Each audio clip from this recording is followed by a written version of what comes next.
so I'm going to do a review on the Romaleos. These are the Romaleo 2s by Nike, and these are in the Volt colorway. In my opinion, this is the best colorway. The color blocking is the best in my opinion. It's all over the same color, the Volt, and then you have black here. When it comes to sizing for this shoe, I would say go a half size down. Either do the same size you usually wear, and I would compare this to Nike Freeze. The same size you wear in Nike Freeze or any Nike running shoe, or a half size down. I went a half size down to make sure that it fits snug, and that worked perfectly for me. I know somebody who went with their actual size and it was just too big. I've read all over the place different people saying different things. Some people say go half size up. I would not recommend that at all. If you have a wide foot, probably go ahead and stay with your regular size, but if you have a normal width foot, go with a half size down. Now, the shoe comes with two separate insoles. These are the insoles that have weightlifting written on them, and these are for competition, they say. And then the ones in here, which is more of your basic, not as stiff insole. This is the training one. So this is the one that I've been using. I've been using these for a few months now, and basically I've been using them for squatting. I don't do any Olympic lifts, but what they've done with this shoe as compared to the first shoe, the first Romaleo, is they've increased the flexibility of the forefoot, and they've made the shoe quite a bit lighter than the first one. And it has a lot to do with the technology that they use down here to make it nice and strong, but also lightweight. So I have some footage of me squatting in some Adi Power 5-finger shoes, little toe shoes.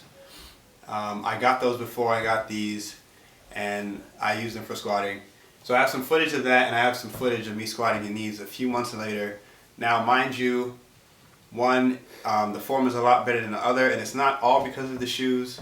I did do a lot of work focusing on just fixing my form and getting proper depth, but I will attribute a lot of my success in that area to these shoes. Specifically, when comparing to the 5-finger shoes that I wore, is how stable your foot is. My foot would slide around a lot in the 5-finger shoes because as I squat, I push my knees out, so that pressure would, or that force would transfer to my feet, and I have to reset my foot position in the middle of my set.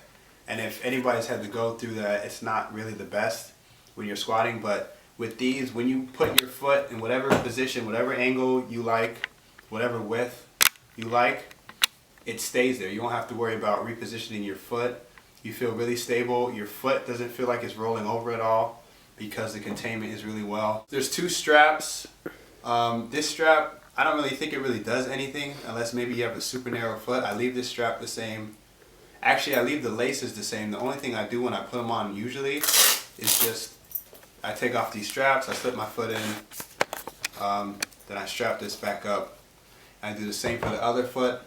The upper is all synthetic, but it seems like a really durable synthetic material. Like I said, I've had these for a few months and they look brand new, really. I mean, there's barely any marks at all.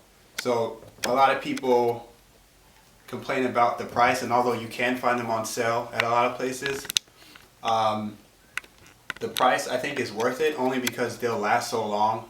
Maybe not if you're doing Olympic lifts, they might not last as long, but honestly I only wear these for a few sets, then I take them off and I put them back in my gym bag. So these, for me, they're gonna last a really long time. I don't really see me ever out wearing them.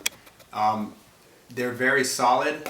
There's not a lot of cushion, but surprisingly they're still very comfortable, especially compared to some shoes that I have that are, let's say, vulcanized soles.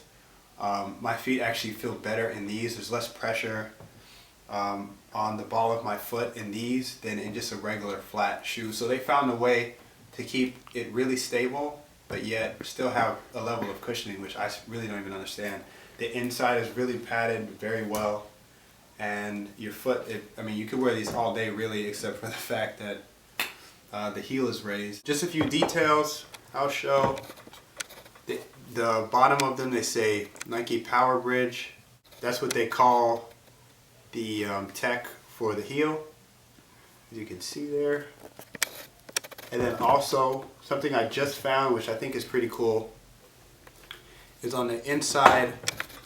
It might be hard to see, but it says "Go forth," and then this one says "Dominate" on the inside there. So that's pretty cool. I would say if you have to pick between these and the Adi Power lifting shoes, I would go with these. People say they're a little heavier, but to me that just means they're a little more well built. And to me they just look cooler. I think they're cooler shoes. And there's talks of a third one coming out that looks like it uses Fuse. I don't know if it's actually coming out, but if that actually came out, that'd be cool. But that's it. I don't got anything else. If you have any questions, let me know. If you have any opinions, let me know. Thanks for watching, and I'll see you guys later.